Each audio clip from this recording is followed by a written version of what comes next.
또한 이 세상과 영적인 세계는 예배를 통해 연결됩니다. 예배를 통해 이 세상은 영적인 세계로 나아갑니다.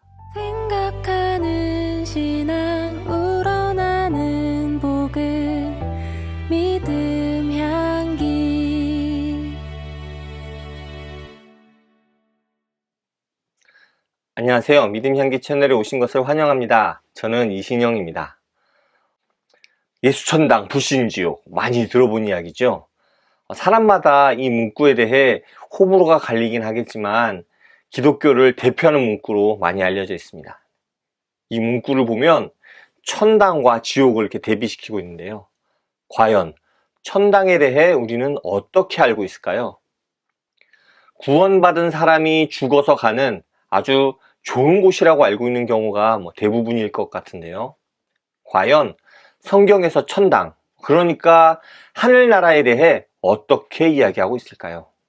또한 하늘나라에 하나님께서 앉아 계시는 보좌나 또 천사들에 대해서는 여러분 어떻게 생각하시나요? 오늘은 하늘나라나 보좌, 천사 등 영적인 세계와 존재들에 대해 성경에서 어떻게 이야기하고 있는지 살펴보는 책을 함께 나누고자 합니다. 바로 이 책, 폴라 구더의 마침내 드러난 하늘나라입니다. 제가 인트로에서 이야기했듯이 예수천당 불신지옥은 아주 유명한 말이죠. 기독교인이라면 저 문구의 호불호와 상관없이 그래도 맞는 이야기지라고 생각하시는 분들이 대부분일 것 같습니다.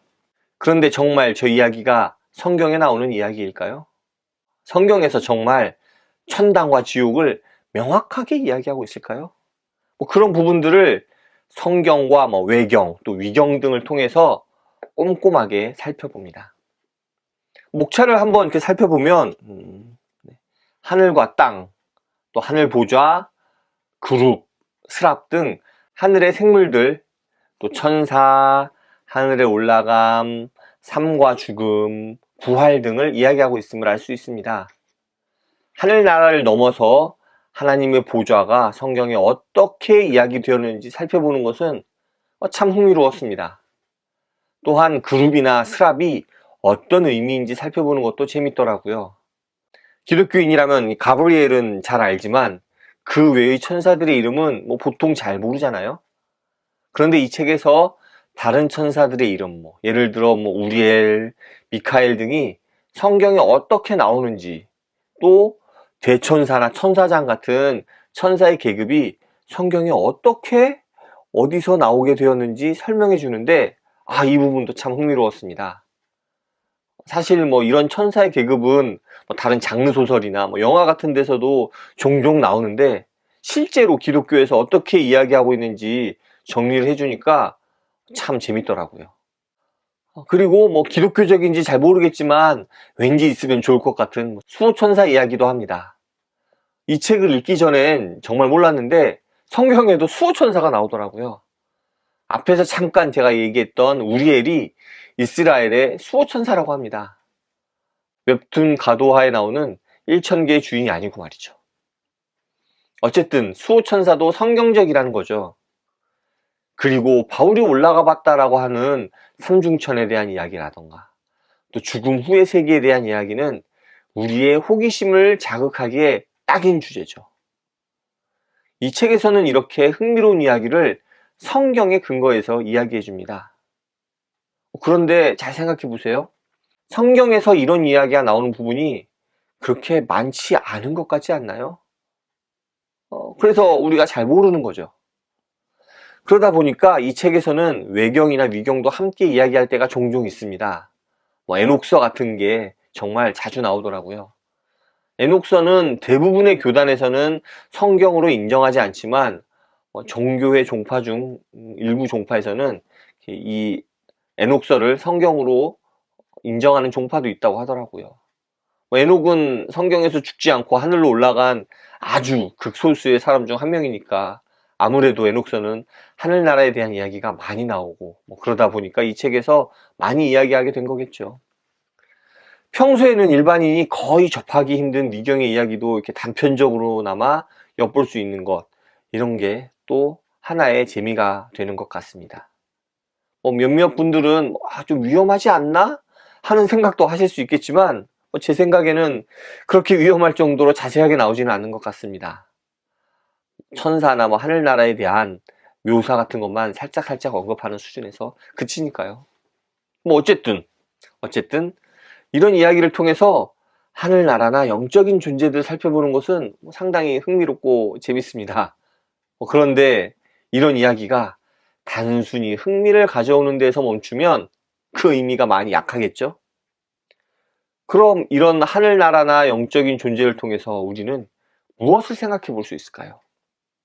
이 책에서 이야기하고 있는 하늘나라와 영적인 존재들은 이 세상과 분리되지 않고 함께하고 있습니다. 잘 보이지는 않지만 이 세상과 밀접하게 관계를 맺고 있는 것이죠. 그래서 기독교에서는 우리와 함께 하시는 하나님을 믿고 고백합니다. 이렇게 우리와 함께하고 또 서로 영향을 주고받는 영적인 세계를 생각해 보면 이 세상에서 지금도 역사하시는 하나님을 고백하게 됩니다. 그래서 이 세상을 그냥 살아갈 수 없죠. 하나님의 역사하심에 우리도 함께 동참하게 됩니다. 이 세상에서 하나님 나라를 이루기 위해 노력하게 되죠. 또한 이 세상과 영적인 세계는 예배를 통해 연결됩니다. 예배를 통해 이 세상은 영적인 세계로 나아갑니다. 항상 그런 것은 아니지만 이 세상에서 살아가는 우리는 예배를 통해서 하늘나라를 맛볼 수 있습니다. 꿈꿀 수 있습니다. 그리고 살아갈 수 있습니다. 그렇게 오늘 또 우리는 예배하는 삶을 살아가게 됩니다. 이 책의 이렇게 뒷면에 보면 영국의 차세대 톰 라이트, 폴라 구더가 전하는 하늘나라 이야기라고 되어 있는데요. 이 책의 제목을 보면 톰 라이트가 쓴 마침내 드러난 하나님 나라라는 그 책이 떠오릅니다. 영문 제목은 잘 모르겠지만 적어도 한글 이름은 의도적으로 비슷하게 하신 것 같아요. 하지만 책의 내용은 좀 많이 다른 것 같습니다. 이 책은 톰 라이트 책보다 훨씬 얇고 쉽고 재밌습니다. 그러면서 던져주는 메시지도 분명히 있고요. 폴라 구더의 책을 소개하는 게 이번이 3번째인데 깊은 내용을 어렵지 않게 전달할 수 있는 작가인 것 같아서 참 좋네요. 저자의 또 다른 책들이 좀 많이 궁금해집니다. 앞으로 많은 책들이 좀 이렇게 번역돼서 소개되면 좋을 것 같다는 생각이 들었습니다. 제가 준비한 내용은 여기까지입니다. 우리와 함께 있는 하늘나라를 생각하면서 이 세상 속에서 하늘나라를 이루어내기 위해 노력하는 우리 모두가 되기를 기도합니다. 감사합니다. 다음에 또 오세요.